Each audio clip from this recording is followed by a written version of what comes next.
அவர் கேட்டுக் கொண்டிருக்கிறார். இருந்து இருந்து ரசகமுட்டு சொல்வதற்கு ஆளாகி விட்டோமே.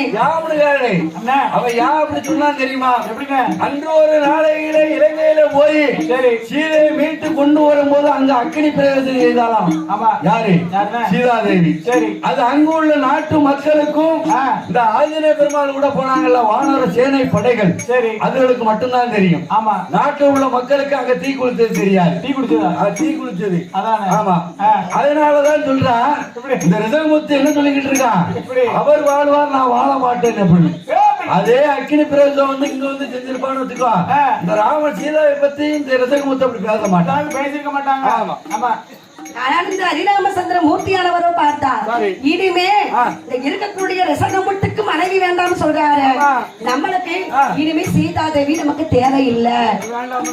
8 நாள் அடுத்த வீடு போனவள் வேண்டாம் என்று சொன்ன ரசகமுட்டு நமக்கு 10 மாதம் இருந்தாலே சீதா. இனிமே சீதா நம்ம கூட வேண்டாம். அவளை வச்சு நம்ம அரசவையில வச்சிருந்தா நல்லா இருக்குமா? 2 லட்சுமணனை வரவழைத்தார். லட்சுமணன் முதலே முடியாதுன்னு தான் சொன்னாரு. உனக்கு அண்ணன் வேணுமா அண்ணி வேணுமா? அண்ணன் தான் வேணும். அப்ப அண்ணன் சொல்றது நீ கேளு. உடனே அன்னியானவள் சீதா தேவியை எப்படியாவது ஆருணிய வனத்தில் நீ விட வேண்டும். ஏன்னா ஆருணிய வனத்தில ஒரு தடவை 14 வருடம் வனவாசம் வரும்போது சீதா ஆருணிய வனத்தை மறுபடியும் பார்க்கணும் என்று சொன்னாலாம். அதுக்கு விடை கொடுத்த என்று இப்ப சொல்லு. லட்சுமண பெருமாள் வருகிறார். அண்ணி சீதா நீங்க ஆருணி வனத்தை பார்ப்பதற்கு அண்ணன் விடை கொடுத்தார். அம்மா போனா குழந்தை கூட போறதுக்கு கோச்சிக்கு கொடி கட்டி நிக்கிறா. ஆனா அப்ப வருகிறேன் என்று சொன்ன போது சீதா தேவியானவள் கர்ப்பமாக 40 நாள் கர்ப்பமாக இருக்கிறார். இது யாருக்கும் தெரியாது, ராமச்சந்திரமூர்த்திக்கே தெரியாது. சொல்லல அன்றுதான் சொல்லணும்னு நினைக்கிறேன். அதுக்கு அவர் வனவாசம் போச்சு சொல்றாரு. 40 நாள் கர்ப்பம் அடைஞ்சிருக்கா, புரிதுண்ட சொல்லல. வீட்டுக்காரெல்லாம் 28 நாள்ல சொல்லிட்டான். என்ன சொல்றாங்க? 40 நாள் கர்ப்பத்தோடு சீதா தேவியானவள் வனவாசம் வருகிறாள். சீதா தேவியோடு ரதத்தில் அமர்ந்து வருகின்ற போது அஷ்ட லட்சுமிகளுமே சீதா தேவிக்கு பின்னாலே வருகிறது. எல்லா லட்சுமியுமா? சீதாவே ஒரு மகாலட்சுமி அல்லவா? அந்த மகாலட்சுமியே போகும்போது அஷ்ட லட்சுமிகளுமே பின்னால போகிறது. அஷ்டலட்சுமி எல்லாம் போயிட்டாங்க. சீதா தேவி மாறும் போது சீதா தேவி மாறும் போது அயோத்தி மாநகரில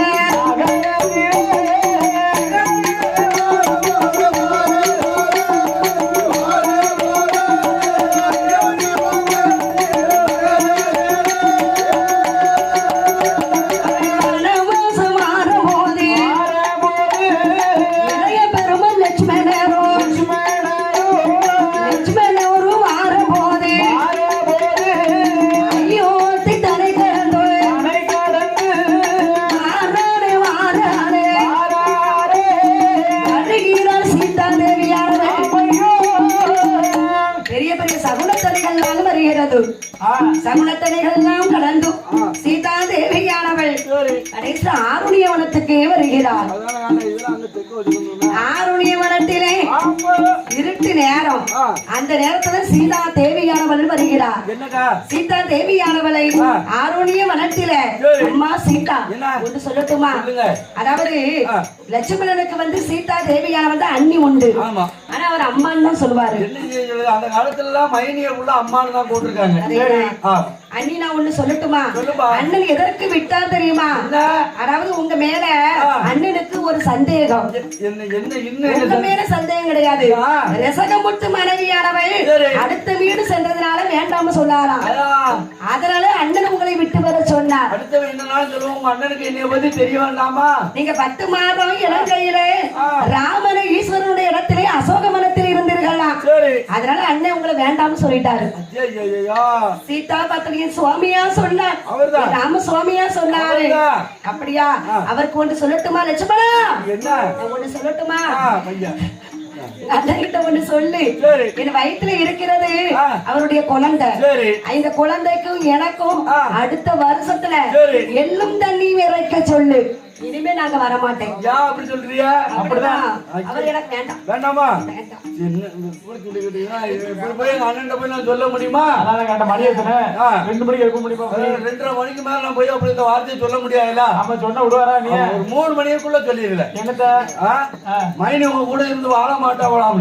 ஆமா டைம் கொடுத்துருக்கேன். சீதா தேவியானவள் மயக்கமுற்று கீழ் விழுந்தார். சரி. சீதா தேவியானவள் அழுது புலம்புகிறாள். ஆமா. அருமமக சீதா தேவி, அருமமக சீதா தேவி அழுது நல்ல புலம்புமா.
மண்ணாக பிறந்தா கூட மகிமை எனக்கு கிடைச்சிருக்குமே.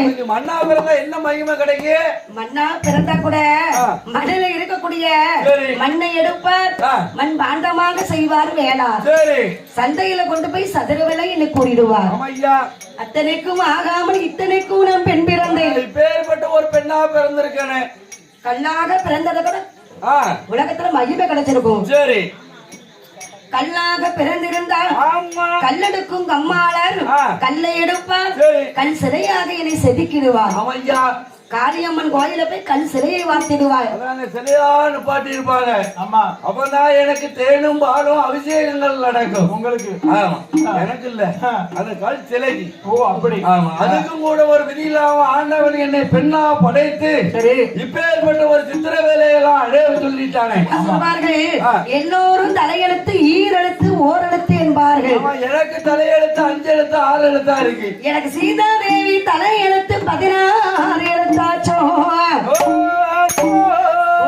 பெண் பிறந்தாலும் தலையில போட்ட புள்ளி மாறாது. அது எப்படின்னா மாறும்? அன்று எழுதவன் நமக்கு என்று ஒருபோதும் அடித்தெழுத மாட்டான் என்று அதானே அன்றைக்கே நமக்கு பெரியவங்க எல்லாம் சொல்லியிருக்காங்க. எப்படிங்க? அதாவது நம்ம பிறக்கும் போது என்ன நம்ம தலையில எழுதியிருக்கோம், சரி, அந்த எழுத்துப்படிதான் நடந்துகிட்டு இருக்கும். ஆமா, இன்றைக்கு நமக்குன்னு சொல்லி எவ்வளவு பொன்பொருள் பணம் காசெல்லாம் நம்ம வச்சிருப்போம். அதேதான். இந்த தலையெழுத்தை மட்டும் மாத்தி எழுத அது முடியும். மை கிடையாது, எழுதுல பேனா கிடையாது. அதானே இது எழுத்தாணி கொண்டு எழுதுறேன். ஆமா. அதனால சீதா தேவியானவள் அல்லது புலம்பக்கூடிய நாளையிலே இனிமே நான் உயிரோடு இருக்கக்கூடாது. கணவனுக்கு ஆகாதவள் இந்த கலியுகத்தில் நாம் வாழலாமா? ஒரு முருகமத்தை தொங்கிருப்பா. இந்த புருஷனுக்கு ஆகாதவள் நான் பூலோகத்தில் இருக்கக்கூடாது. ஆமா அப்படின்னு சொல்லி பாம்பு இருக்கிறதே கருணாக பாம்பு புத்து. ஆமா. புத்துக்குள்ள போய் கைய விடுதான். என்ன ஆச்சு? பாம்பே எனக்கு கொத்திரு பாம்பே, நான் இந்த பூலோகத்துல நான் இருக்கவே கூடாது. சரி, ஆனா பாம்பு கொத்துமா? எப்படி கொத்துது? யாரு? சீதா தேவி அல்லவா? ஹரிராமனுடைய பொண்டாட்டி அல்லவா? சீதா தேவிய பாம்பு படம் எடுத்து குடை பிடிக்கின்றது. நினைச்சு குடை பிடிக்குது. இன்னைக்கு மத யானை வருகிறது. என் மத யானையே, என்ன இந்த கணவனுக்கு ஆகாதவள், இந்த பொல்லாதவளை நீ மிதித்து கொன்று விடு. அப்படி யானை கால்ல வந்து விழுந்தா யானை மிதிக்குமாயா? யானை ஆசீர்வாதம் செய்கிறது. காட்டிலுள்ள மிருகங்கள் எல்லாம் சீதா தேவியை கையெடுத்து வணங்குகிறது. அப்படித்தாமா இருக்கும். சீதா தேவியானவர் கண்ணீரை வடிக்கிறார். சரி, முத்து முத்தா கண்ணீரை முகங்கள் எல்லாம் சோறையிட்டார். மிருகங்கள்ட்ட பேசி என்ன ஆக போகுது? பகலம் போல கண்ணீரைத்தார், கண்ணெல்லாம் சோறையிட்டார். அருமமாக சீதா தேவி அவளது புலம்பும் போது வால்மீகர் வனமதிர வால்மீகர் சிங்கவரும் சீதா தேவி சத்தம் கேட்டு சிங்கவரும் ஆறாரே.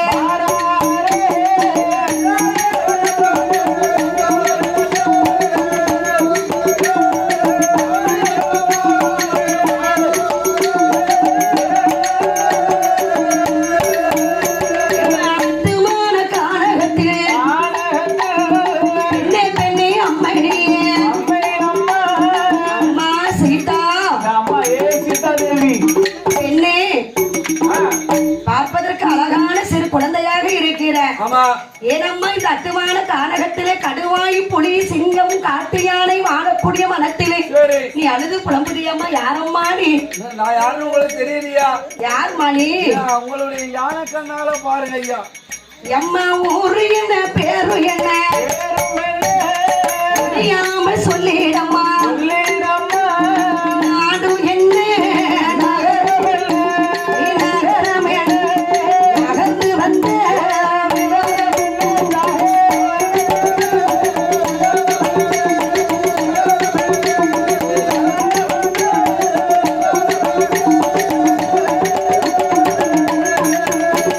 யாரம்மா இந்த அத்துமான கானகத்தில தனியா வந்திருக்கிறியம்மா?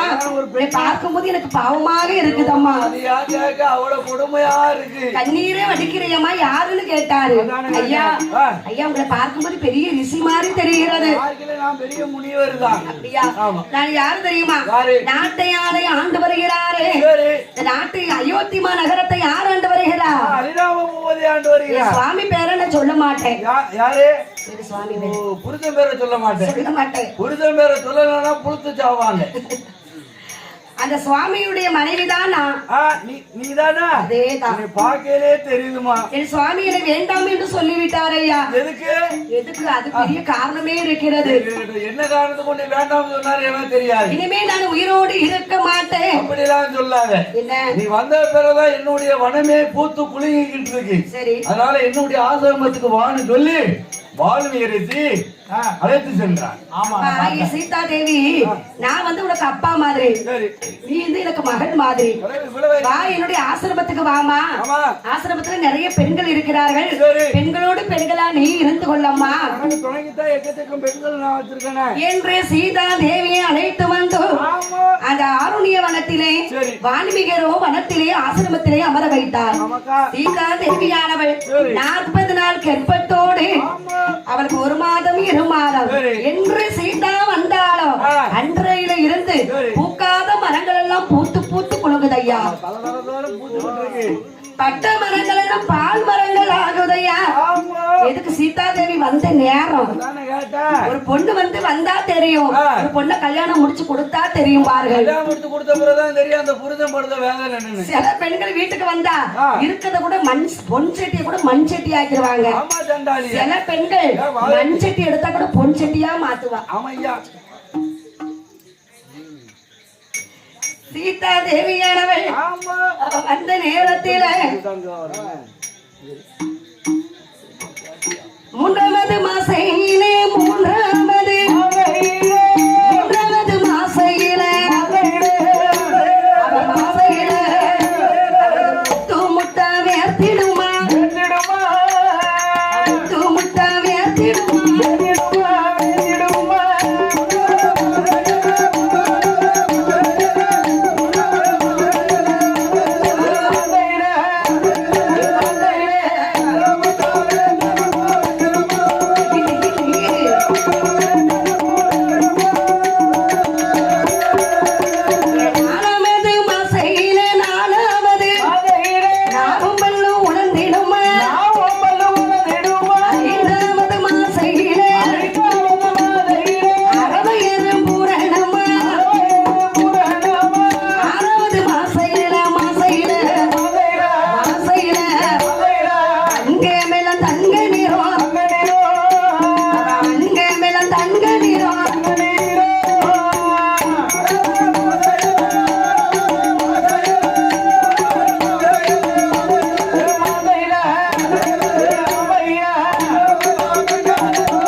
என் அம்மாள் சீதா தேவியானவள் 10வது மாசையிலே பதிபூர்ண கர்ப்பமாக இருக்கிறார். நினைத்து பார்க்கிறார் நம்ம நாட்டிலே அயோத்திமா நகரிலே இருந்தோமானா எவ்வளவு கோலாகலமா கொண்டாடுவாங்க. 9 மாசையிலே நமக்கு சீமந்தம் நடக்குமே, வளைகாப்பு நடக்குமே. 7வது மாதத்துல 7 வகையான பழம் போடுவாங்களே. அப்படி சீதா தேவியான மனசுக்குள்ளே கவலைப்பட்டா. அவ கோட்டைக்கே ராணி, இப்ப காட்டுல ராணியா இருக்கிறா. யாரும் அவளை பார்ப்பதற்கு யாரும் வரவில்லை. சீதா தேவியானவருக்கு 10வது மாசையிலே தோழி பெண்களோடு இருக்கும் போதும் பழுத்த பழமும் கொப்பில் இருக்கும் ஐயா. 10வது மாசையில என் அம்மா சீதா தேவியானவருக்கு சீதா தேவியானவளுக்கு குழந்தை, அழகான குழந்தை அடிபிடியா பயர் வழித்தோ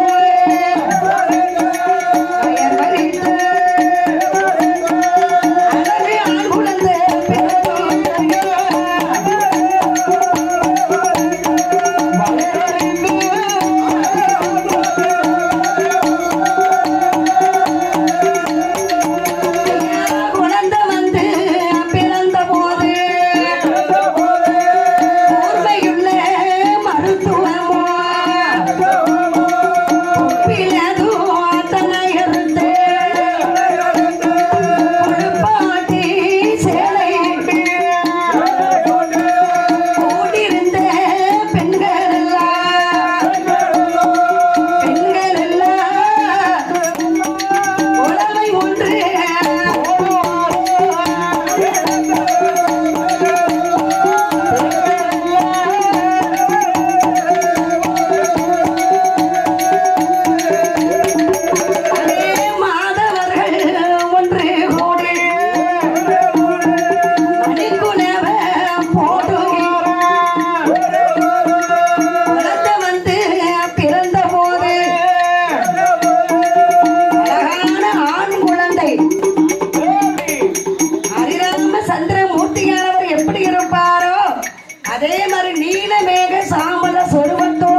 அந்த மாதிரி நீல நிறத்தோடும் மேக நிறத்தோடும் குழந்தை வந்து அவ்வளவு அழகா பிறந்திருக்கு. அழகான நிறத்தோடு வந்து பிறந்திருக்கக்கூடிய நாளையிலே பார்த்தாலும் இந்த சீதா தேவியானவள் என்னம்மா குழந்தைக்கு அழகா பிள்ளை இருக்கிறது. ஆமா ஆம்பளை பிள்ளை பிறந்திருக்கு. ஆம்பளை பிள்ளை பிறந்துக்கு எல்லாரும் குழவை ஓடுங்க, குழவை ஓடுங்க. அப்படியா? அந்த காலத்துல ஆம்பளை பிள்ளை பிறந்துச்சுன்னா எல்லாரும் குழவை போடுவார்கள். அந்த காலத்துல அப்படித்தான் குழவை ஓட்டிருக்காங்க. அதேதான். அப்படி ஆண் குழந்தை பிறந்திருக்கும் போது சரி அருமை மகள் சீதா தேவியானவள் என்னக்கா பிள்ளைய தொட்டில போட்டுட்டு தண்ணி எடுக்க வருகிறாள். சீதா தேவியானவள் ஆத்தங்கரையில போய் குளிக்கிறதுக்கு போய்கிட்டு இருக்கா. சீதா தேவியானவள் தொட்டிலே போட்டுவிட்டு அவ தண்ணி எடுக்க வந்தா. ஆமா அந்த வால்மீகி ரிஷியானவர் தான் காவலுக்கு பிள்ளைய தொட்டில ஆடிக்கிட்டு இருக்காரு. அவர்தான் ஆடிக்கிட்டு இருக்காரு. இந்த சீதா தேவியானவள் தண்ணி எடுக்க வருகின்ற போதும் சரி இந்த வானரங்கள் இருக்கே, வானரங்கள் வானர குட்டிகள், வானர குட்டி. வானரங்கள் என்று சொன்னதே குரங்கு. ஆமா இந்த குரங்குகள் என்ன செய்கிறது தெரியுமா? வயிற்றோடு வைத்த குட்டியை எடுத்துக்கொண்டு கொப்பு விட்டு கொப்பு தாவுகிறது. ரொம்ப தாவிக்கிட்டு இருக்கு. இத சீதா தேவி பார்த்தா. என்ன இந்த குரங்குக்கு இருக்க கூட பாசம் கூட நமக்கு இல்லாம போயிட்டு நம்ம பிள்ளை இந்த கானகத்துல போய் ஒத்தையில போட்டு வந்திருக்கோமே, தொட்டில போட்டமே ஏதாவது ஒரு கொடிய மிருகம் பிள்ளை எடுத்து தின்னுட்டா நம்ம என்ன செய்வது? ஒரு கவு கவிட்டு தூக்கிட்டு போயிருந்தா என்ன செய்ய முடியும்? அந்த சீதா தேவியானவள் வால்மீகி ரிஷியானவரோ அவர் தியானத்துல இருக்கிறார். அவருக்கு இது தெரியாது. இவன் தொட்டில இருக்க பிள்ளையை தூக்கிட்டு தண்ணி எடுக்க வந்துட்டான். தண்ணி எடுக்க ஆத்தங்கரை போயிருக்கா. வால்மீகி ரிஷியானவரோ பார்த்தார். சீதா தேவி குழந்தையை ஏதோ கொடிய மிருகங்கள் புசைத்து விட்டதோ, அதனாலதான் பிள்ளை வெறும் தொட்டில் மட்டும் ஆடுது. கணவனை பிரிந்து அவளும் குழந்தைக்கு மட்டும்தான் தஞ்சம்னு இருக்கா. பிள்ளை மட்டும் காரணம் உயிரையே விட்டுருவாள, உயிரை விட்டுருவா, நமக்கு சாபக்கேடையும் கொடுத்துருவா என்று வான்மீகி ரிஷியானவர் ஒரு குழந்தையை நாம தெரிவு செய்ய வேண்டும். என்ன செய்யலாம்? அப்படி தெப்ப பிள்ளை எடுத்தாராம். ஐயா, தெப்ப பிள்ளை தான் உலகமே அடங்கி இருக்கிறது. தெப்ப பிள்ளை வந்து அவ்வளவு ஒரு மகிமை இருக்குன்னு பெரிய பெரிய அந்தணர்கள், பெரிய பெரிய பூசாரிகள், பெரிய பெரிய மந்திரவாதிகள் தெப்ப பிள்ளை தான் மந்திரத்தையே சேகரிக்கிறாங்க. நமக்கு அண்டக்காரர் தெப்ப பிள்ளைதான் மந்திரம் செஞ்சுக்கிட்டு இருக்காரு. தெப்ப பிள்ளைதான் சாமியே பிறகு செய்வார்கள். அவரு தாத்தாவை பிறகு செய்யணும்னா தெப்ப பிள்ளை பிறகு செய்வாரு. அந்த வான்மீகி ரிஷியானவர் தெப்ப பிள்ளை எடுத்து அவரை தெப்பையத்தா தெப்பையத்தா அங்க ஒரு முடியத்தோ தொட்டில போடுகிறா. வான்மீக ரிஷியவரோ மந்திரத்தை ஜெயித்தாரே தெப்பையின பிறகுதையா பிறகுதையா செல்ல பிள்ளை குழந்தை வந்து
பிறந்து வருகிறார். ஆமா, தெப்பையிலே பிறந்துகிட்டு இருக்காரு. தெப்பையை உருமுடிந்து தொட்டில போட்டார் வால்மீகர் ரிஷி. ஆமா.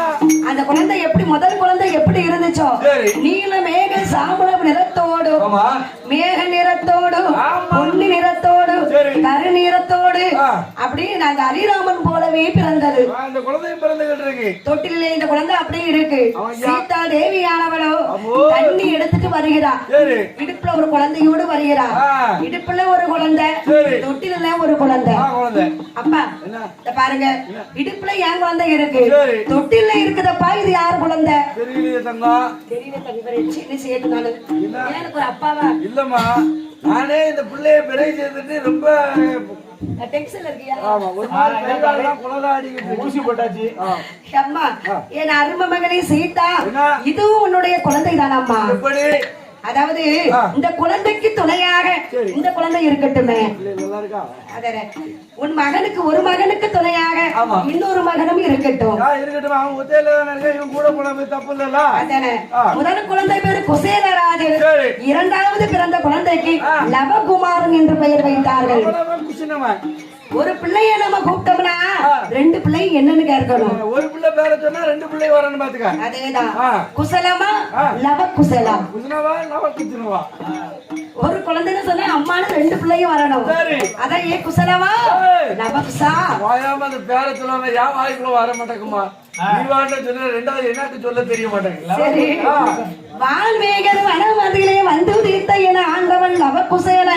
லவக்கருப்பன். சீதா தேவி பெற்ற பிள்ளை செல்ல மகனானவன் அழகாக வளர்ந்து வருகிறார். நம்ம சீரிய சிறப்புடனே ரெண்டு குழந்தை வளர்ந்துகிட்டு இருக்கு. வால்மீகர் வனமதிலே, வால்மீகர் வனமதிலே, வால்மீகர் வனமதிலே, லவகுமாரன் வளர்ந்து வாரான், லவகுமாரன் வளர்ந்து வாரான். லவகுமாரன் வளர்ந்து வாரான், வளர்ந்து வாரான்.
யாரு?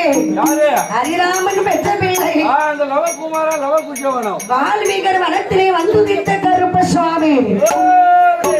என் ஆண்டவன் கருப்ப சுவாமி ஆமா அழகாகவே வளர்ந்து வருகிறார் ஐயா. சிறப்புடனே வளர்ந்துட்டு வராரு. அண்ணனும் தம்பியும் சரி. 10 வயது பலகலையும் படித்து வருகிறார். ஆமா 12 வயது பாலகன் வளர்ந்து வருகிறார் ஐயா. சரி. அப்படி வளர்ந்து வரக்கூடிய நாளையிலே என்னம்மா அயோத்தி நகரடியிலே சரி. என்று சீதாதேவி வந்தாலும் ஆமா. அன்றையில இருந்து ஒரே பஞ்ச நாடாகவே மாறுகிறது. ஓ அயோத்தி ஒரே பஞ்சாயத்து. இந்த பஞ்சத்தை தீர்ப்பதற்கு அயோத்தியிலே அஸ்வமேத யாகம் வளர்க்கப்பட்டது. வளர்க்கிறாங்க. அஸ்வமேத யாகமானது நடந்து கொண்டே இருக்கிறது. வளர்ந்துகிட்டே இருக்கு. அதுல இருந்து ஒரு அடங்காத குதிரை வெள்ளை குதிரை பேக் குதிரை குதிரையானது சரி இங்க பாருங்க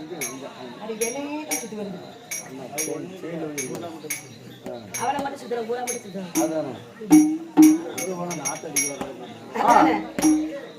கடங்கான பேய் குதிரையானது. அந்த குதிரையானது அது பேர் வந்து அசுபம். அசுமதியில குதிரை. ஆமா குதிரையானது பிறந்த போது அந்த குதிரையை வச்சு நம்ம என்ன செய்யணும்? பஞ்சத்தை போர்க்க வேண்டும். மெட்ராஸ்ல போய் ஸ்விமிங் பூல்ல ஓட விட்டா பஞ்சம் நின்றுடும். இந்த குதிரையானது அயோத்திக்கு சொந்தப்பட்டது, சொந்தமானது. இந்த குதிரை யார் அடக்குகிறார்களோ அவர்கள் என்ன செய்யணும்? குதிரைக்கு பின்னாலே அயோத்தி மகாராஜா சத்துருக்க மகாராஜா வருவார். அவருக்கு சண்டை போடணும். அப்படி சண்டை போட முடியலன்னா அயோத்திக்கு நீங்க கப்பம் கட்டணும். என்ற குதிரையானது வருகிறது. அந்த குதிரை வருகின்ற போது அது எங்க வருகுதா குதிரையா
குதிரையை பார்க்கும் போது நமக்கு ஒரு வித்தியாசமாக இருக்குதண்ணா. எவ்வளவு வித்தியாசமா இருக்கிறது? கடிவாளத்தை 2 பேர்களும் பிடித்தாரு. அடங்காத குதிரையை நம்மள அடக்க வேண்டும். குதிரை என்ன செய்கிறது? லவகுமாரனை பார்க்கும் போது குசலவனையும் பார்க்கும் போது குதிரையானது ராமன் போலே முகத்தை பார்த்தது. ஹரிராமச்சந்திரனுடைய முகத்தை மாதிரி பார்த்ததும் குதிரை அங்கு போக மாட்டேங்கிறது. அவருடைய முக சாயல் அப்படியே இருக்கிறது. நல்ல கடிவாளும் தான் வீடு லவகுமாரனும் பிடித்தது. அந்த ஒரு குதிரையை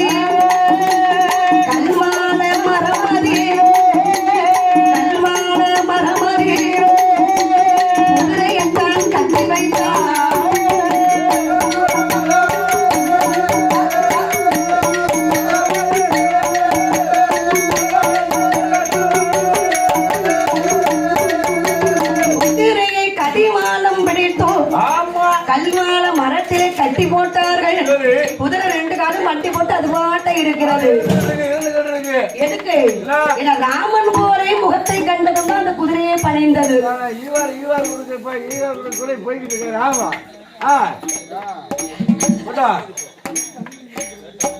உடனே பார்த்தார்கள் குதிரைக்கு பின்னாலே சத்ருக்க மகாராஜா வருகிறார். அந்த 2 குழந்தைகளும் பாலகர்களும் பார்த்தார்கள்.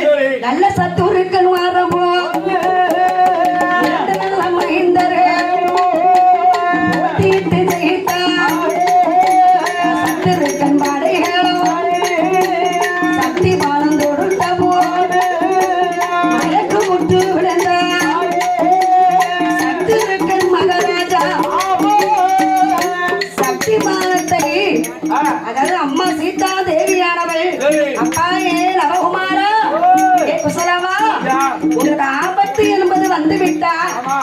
சக்தி பானத்தை பயன்படுத்த வேண்டும். சரி சக்தி பானத்தை பயன்படுத்தோம்னா அதை யார் மேல பட்டாலும் சரிதான், அவங்களுக்கு கொஞ்ச நேரம் மயக்கம் வந்து விடும், மூச்சு அடைக்கிடுவாங்க. பார்த்தார்கள் இந்த பாடகர்கள் சக்தி பானத்தை தொடுத்தார்கள். சத்திருக்க மகாராஜா படைகளும் மயக்கமுட்டது. பரதன் படைகள் வருகிறது, பரதன் படைகளும் மயக்கமானார்கள். சக்தி பானம் தொடுத்தார்கள். இந்த லவனும் குசலவனும் ஜெயித்தார்கள். லட்சுமணன் வருகிறார், லட்சுமணன் படைகளும் தோல்வி அடைந்தது. லவ குசலுக்கு முன்னால படைகள் எல்லாம் தோல்வியிட்டு இருந்தது. கடைசி ஹரிராமர் வருகிறார். ராமச்சந்திர மூர்த்தியானவர் பார்க்கும் போது சீதா தேவி ஆஹா இந்த ஆரண்யவனத்தில்தானே விட்டாரு, ஒருவேளை சீதா தேவி மைந்தர்களாக இருப்பார்களோ, நம்ம பிள்ளையா இருக்குமோ?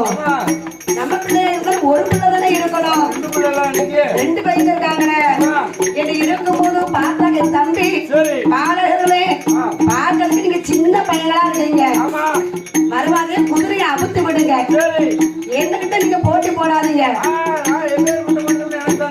ஐயா இங்க பாருங்க, போட்டி என்பது வந்து விட்டால் சிறியவர் பெரியவர் பார்க்க கூடாது என்று சத்தியமானம் கொடுத்த போது ராமன் படைகளும் நானே மூச்சு ஏதோ அடைந்ததை பார்த்தாரே மைந்தர்கள் அவர்களுடைய ஆயிரம் அவர்களுடைய கிரீடம் ஆபரணங்களை எடுத்தார்கள்.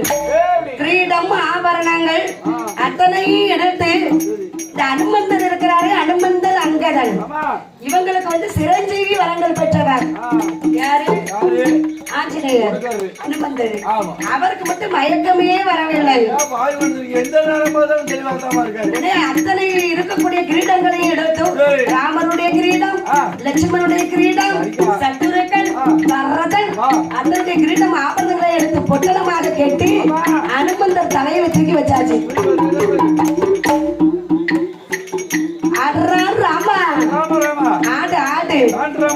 வாழை பிடிச்சிட்டு பிள்ளைகள் விரட்டி வருகிறது. அனுமந்தன் தலையில் பொட்டலத்தை வைத்துக் கொண்டு அவரும் சீதா தேவி இடமாறி அனுமந்தர் நம்மையான சீதா தேவி அனுமந்தரை பார்க்கும் போது சீதா தேவி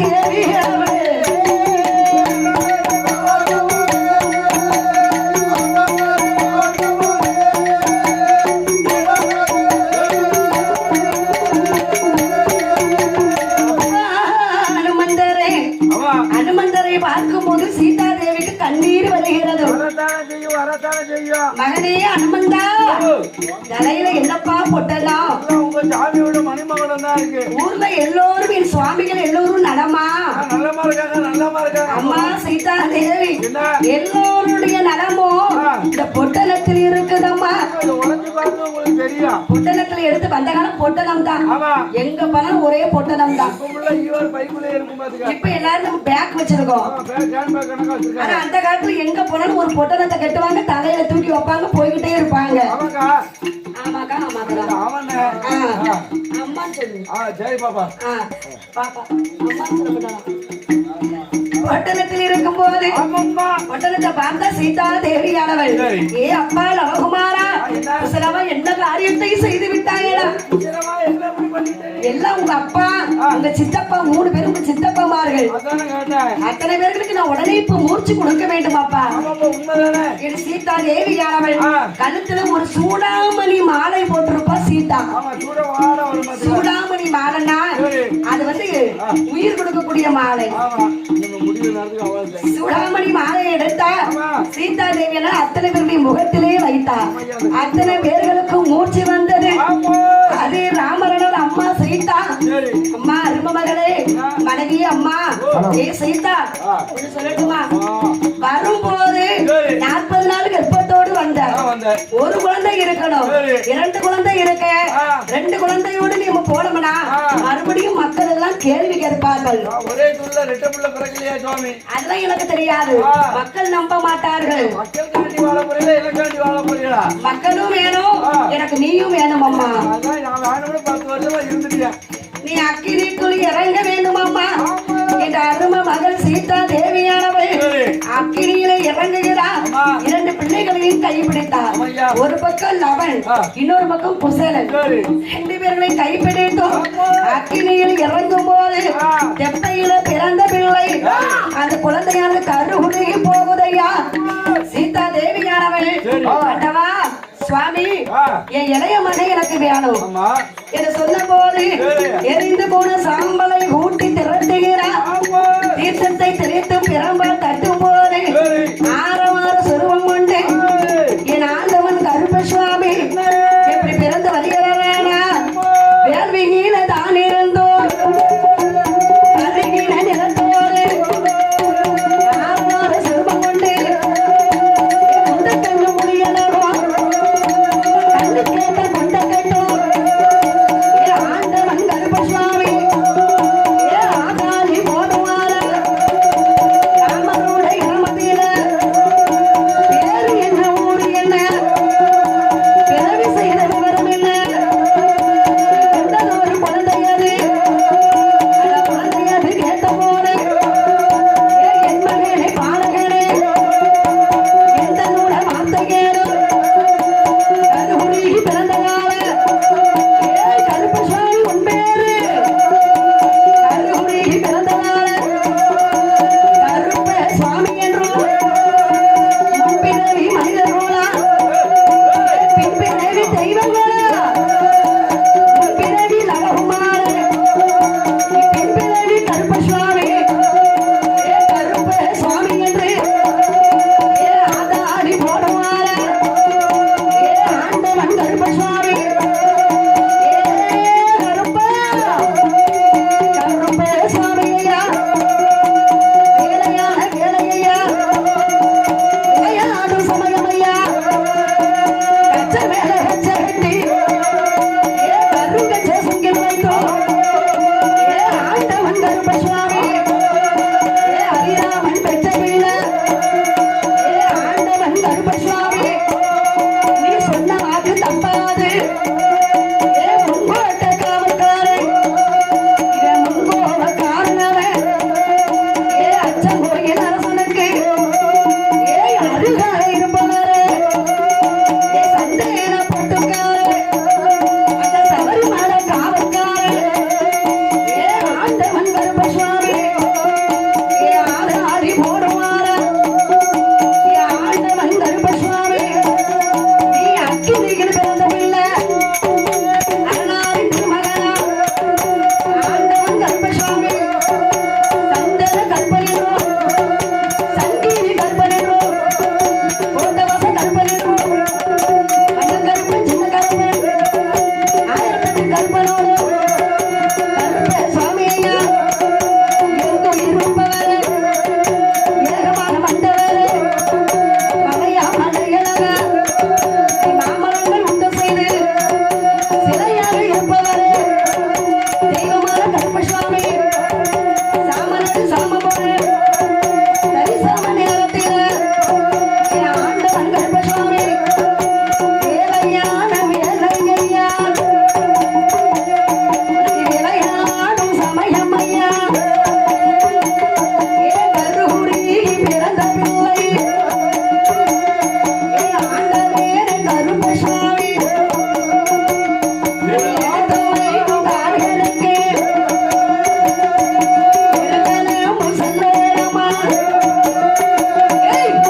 கருப்பசாமி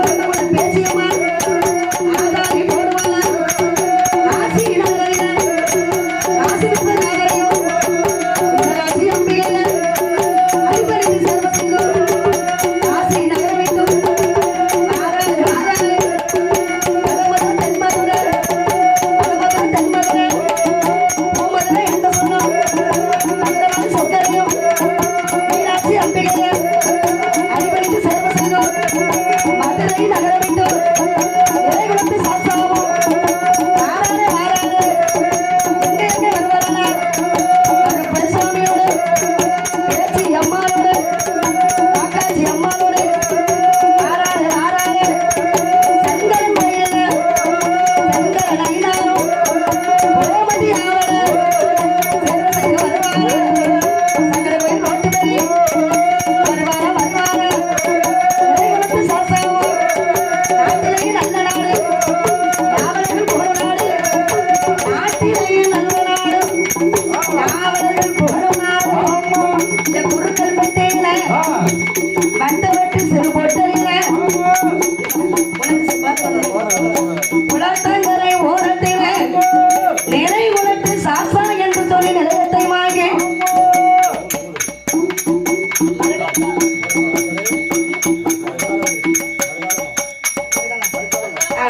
குருக்கள் பெட்டியில குளத்துக்கரை ஓரத்திலே தேவர் குல சமுதாய மக்கள் எல்லாம் மறுக்கான் குளம் கீழே கரங்கள் குளத்து மக்கள் எல்லாம் ஆதரவை விடைத்தோ அடிமை ஓமரவை எடுத்தோ முள்ளு வந்து முறைந்திடாமல் முடிந்த பூவனவும் வாடிடாமல் அந்த மக்களுக்கு வரம் கொடுக்கும் தெய்வமாக நிறைகுலத்து சாசனமோடு கருப்பசுவாமியோடு பேச்சியம்மா ராக்காயி அம்மானோடு குறைவில்லாத ஆதரவை கொடுக்கிறதோ வருகிறார்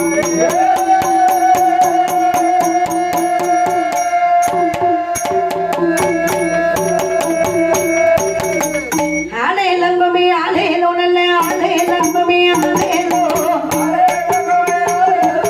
ஆலே லங்குமி ஆலேலோ ஆலே லங்குமி ஆலேலோ நல்ல ஆலே லங்குமி ஆலேலோ இல்ல ஆலே லங்குமி ஆலேலோ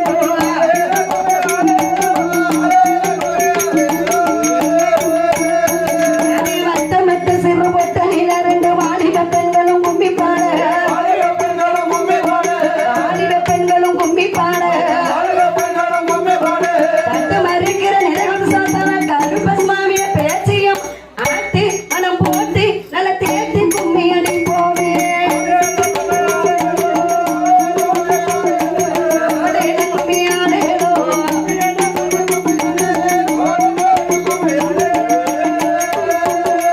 வாராளம்மா வாராளம்மா வடக்கை இருந்து வாராளா வடக்கை இருந்து வாராளா மஞ்ச பல்லக்கு கண்டியிலேறி குறி சொல்ல போறாளா ஆடேல கும்மி ஆடேலோ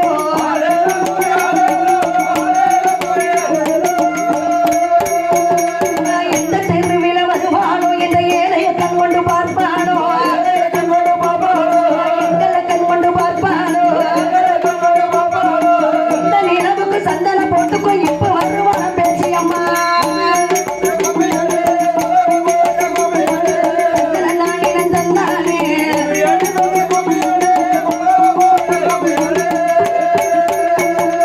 முண்ட கண்ணா முடியலனா முண்ட கண்ணு கேட்ட பொண்ட கண்ணா கண்ணு கேட்ட பொண்ட